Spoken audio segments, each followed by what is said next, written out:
அட போங்க பிரதர், கொஞ்சம் கூட சமாதானம் இல்லாம இருக்கிறேன்.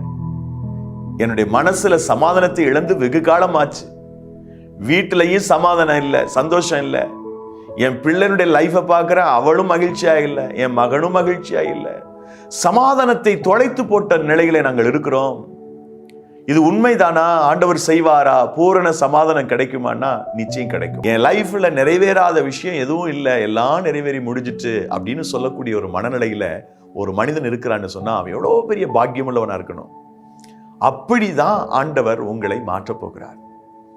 இந்த விஷயத்துல நன்மை நடந்துருச்சு, இதுல நன்மை நடக்கல, இதுல சமாதானம் வந்துருச்சு, இதுல சமாதானம் கிடைக்கல, எனக்கு பாருங்க இதெல்லாம் ஓகே, மகிழ்ச்சி, ஆனா அந்த ஒரு விஷயம் மனசை வேதனைப்படுத்திட்டே இருக்குன்னு சொல்லுவாங்க சிலர்.